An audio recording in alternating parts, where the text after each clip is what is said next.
বাংলাদেশের রাজনৈতিক আকাশে এখন এক অদ্ভুত উত্তেজনা বিরাজ করছে। চায়ের দোকান থেকে শুরু করে ট্রেনের কামরা, অফিসের ক্যান্টিন থেকে পারিবারিক আড্ডা, সবখানে একটাই প্রশ্ন ঘুরপাক খাচ্ছে। আসন্ন জাতীয় নির্বাচনে আসলে কে আসছে ক্ষমতায়? গত এক বছর ধরে দেশের বিভিন্ন গবেষণা সংস্থা, মিডিয়া হাউস এবং আন্তর্জাতিক প্রতিষ্ঠানগুলো একের পর এক জরিপ প্রকাশ করে গেছে। কোনো জরিপ বলছে বিএনপি পাচ্ছে ৭০% ভোট, আবার কোনো জরিপ বলছে জামায়াত পাচ্ছে মাত্র ১৯%। এই বিশাল ব্যবধান সাধারণ মানুষকে বিভ্রান্ত করছে প্রতিনিয়ত। কিন্তু এইসব জরিপের বাইরে গত কয়েক মাসে এমন কিছু ঘটনা ঘটে গেছে যা এখনও মূলধারার আলোচনায় আসেনি। এমন কিছু তথ্য সামনে এসেছে যা দেখলে আপনার রাজনৈতিক হিসাব নিকাশ সম্পূর্ণ বদলে যেতে পারে। গত সেপ্টেম্বর থেকে জানুয়ারির ৬ তারিখ পর্যন্ত বাংলাদেশের ৫টি শীর্ষস্থানীয় পাবলিক বিশ্ববিদ্যালয়ে এমন কিছু ঘটনা ঘটেছে যা কোনো টেলিফোন জরিপ বা অনলাইন সার্ভে দিয়ে ধরা সম্ভব নয়। এই ৫ মাসে ঢাকা বিশ্ববিদ্যালয়, রাজশাহী বিশ্ববিদ্যালয়, জাহাঙ্গীরনগর বিশ্ববিদ্যালয়, জগন্নাথ বিশ্ববিদ্যালয় এবং চট্টগ্রাম বিশ্ববিদ্যালয় ছাত্র সংসদ নির্বাচন অনুষ্ঠিত হয়। এই নির্বাচনগুলোতে মোট কতজন শিক্ষার্থী ভোট দিয়েছেন সেই সংখ্যাটা জানলে আপনি চমকে উঠবেন। প্রায় ৮৭,০০০ তরুণ তরুণী সরাসরি ব্যালট বাক্সে গিয়ে তাদের রায় দিয়ে এসেছেন।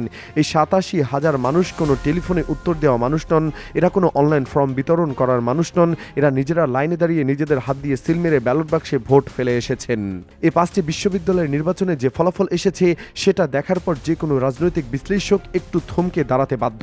প্রতিটি ক্যাম্পাসে, প্রতিটি নির্বাচনে একই ধরনের ফলাফল এসেছে। বাংলাদেশ ইসলামী ছাত্র শিবির অথবা তাদের সমমনা প্যানেলগুলো একচেটিয়া বিজয় অর্জন করেছে। ঢাকা বিশ্ববিদ্যালয়ে যেখানে প্রায় ৩০,০০০ শিক্ষার্থী ভোট দিয়েছে, রাজশাহী বিশ্ববিদ্যালয়ে ২০,০০০, জাহাঙ্গীরনগরে ১৮,০০০, জগন্নাথে ১১,০০০ এবং চট্টগ্রামে ৮,০০০। প্রতিটি জায়গায় একই চিত্র। প্রচলিত জরিপগুলো যেখানে বলছে বিএনপি ৭০% ভোট পাবে, সেখানে দেশের সবচেয়ে মেধাবী এবং সচেতন তরুণরা সম্পূর্ণ ভিন্ন রায় দিয়ে বসলেন। এখন প্রশ্ন উঠতে পারে, বিশ্ববিদ্যালয়ের ছাত্র সংসদ নির্বাচন আর জাতীয় নির্বাচন কি এক হলো? এই প্রশ্নের উত্তর খুঁজতে হলে আমাদের একটু পেছনে ফিরে তাকাতে হবে। ১৯৯০ সালে যখন স্বৈরাচার এরশাদ সরকারের পতন হলো, তারপর পরই দেশের বিশ্ববিদ্যালয়গুলোতে ছাত্র সংসদ নির্বাচন হয়েছিল। সেই নির্বাচনে জাতীয়তাবাদী ছাত্রদল অভূতপূর্ব বিজয় অর্জন করেছিল। তখন অনেক বিশ্লেষক বলেছিল ক্যাম্পাসের রাজনীতি আর গ্রামের রাজনীতি আলাদা। গ্রামে আওয়ামী লীগ শক্তিশালী, বিএনপি জিততে পারবে না। কিন্তু ১৯৯১ সালের জাতীয় নির্বাচনে কি দেখা গেল সেটা ইতিহাস। বিএনপি অভাবনীয় বিজয় অর্জন করে সরকার গঠন করলো। ক্যাম্পাসের হাওয়া সারা দেশে ছড়িয়ে গেল। এই ইতিহাসের পুনরাবৃত্তি কি ২০২৬ সালে হতে যাচ্ছে?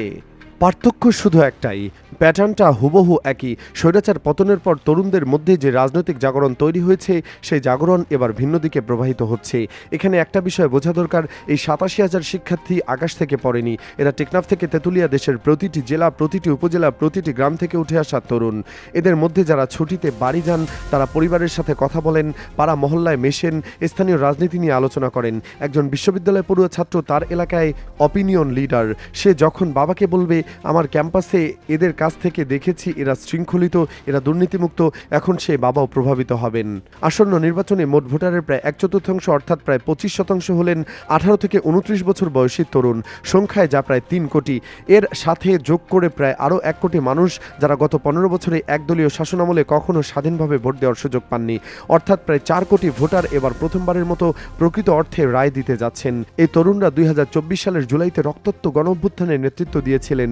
এরা কেন বিএনপি বা অন্যান্য সেকুলার দলগুলোকে বাদ দিয়ে ইসলামী ধারার রাজনীতিকে সমর্থন করছেন, সেই প্রশ্নের উত্তর খোঁজা জরুরি। প্রথমত, এই প্রজন্ম স্বৈরাচার ঘৃণা করে। তারা বিএনপির অতীত আমলের কিছু নেতিবাচক দিক ভোলেনি এবং বর্তমানে যা কিছু ঘটছে সেগুলো তারা পর্যবেক্ষণ করছে। দ্বিতীয়ত, ৫ আগস্টের পর শিবিরের কর্মীরা যে সাংগঠনিক শৃঙ্খলা দেখিয়েছেন, ট্রাফিক নিয়ন্ত্রণ করেছেন, সংখ্যালঘুদের উপাসনালয়ে পাহারা দিয়েছেন, সেটা তরুণদের মুগ্ধ করেছে। তৃতীয়ত, এই জেনারেশন জেড প্রজন্ম দুর্নীতিমুক্ত এবং কল্যাণমূলক রাজনীতি চায়। তারা দেখছেন প্রচলিত দলগুলোর তুলনায় ইসলামী ধারার রাজনীতি অনেক বেশি স্বচ্ছ।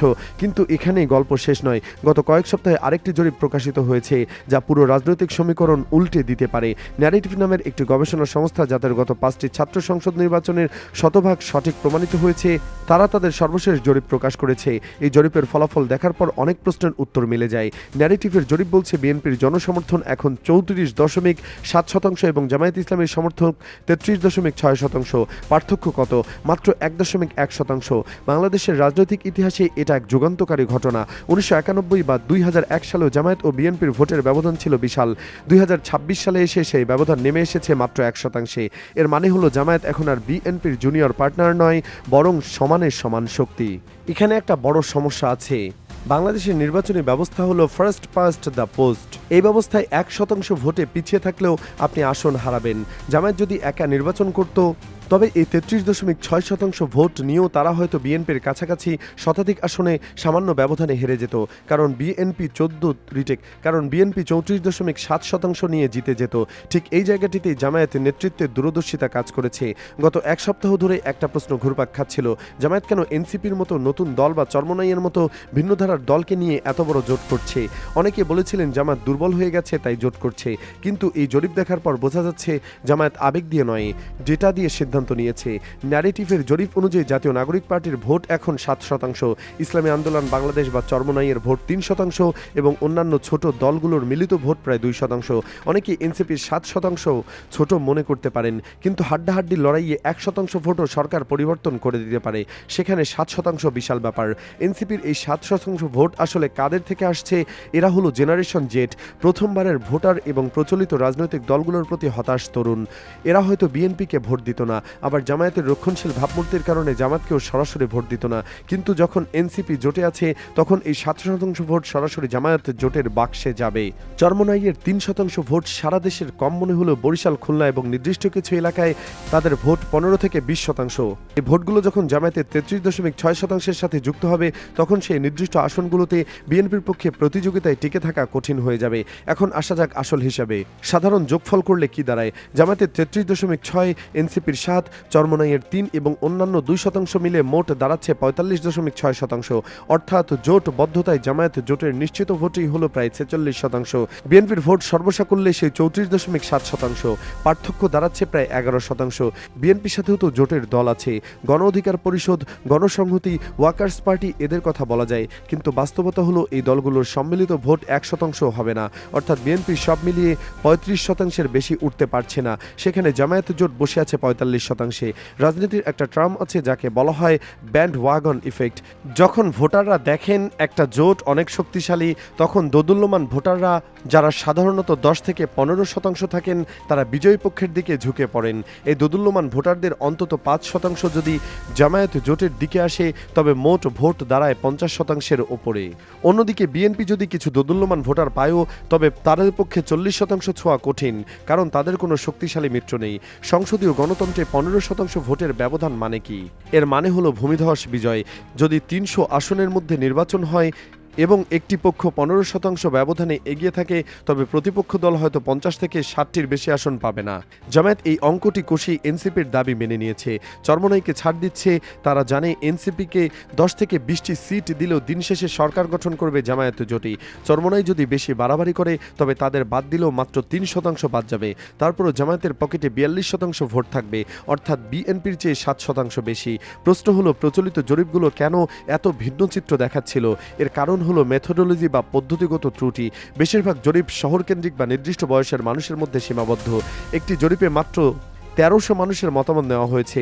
18 কোটি মানুষের দেশে 1300 মানুষের মতামত কতটা প্রতিনিধিত্বমূলক সেটা প্রশ্ন সাপেক্ষ। গবেষণায় একটা কথা আছে, আপনার ফলাফল কী এলো তার চেয়ে বেশি গুরুত্বপূর্ণ হলো জরিপটা কিভাবে করা হয়েছে। ফেব্রুয়ারিতে যখন ব্যালট বাক্স খোলা হয় তখন হয়তো দেখা যাবে প্রচলিত সব জরিপ ভুল প্রমাণিত হয়েছে। ক্যাম্পাসে যে সবুজ বিপ্লব দেখা গেছে সেটা জাতীয় সংসদে আছড়ে পড়েছে। যে তরুণরা স্বৈরাচার হটিয়েছে তারা কোনোভাবেই পুরনো দিনের দখলদারিত্বের রাজনীতি ফিরিয়ে আনতে রাজি নয়। তারা বেছে নিয়েছে মেধা, নৈতিকতা এবং শৃঙ্খলা। আগামী দিনগুলোতে এই ফলাফল প্রতিফলন দেখা যাবে কিনা সেটাই এখন সবচেয়ে বড় প্রশ্ন।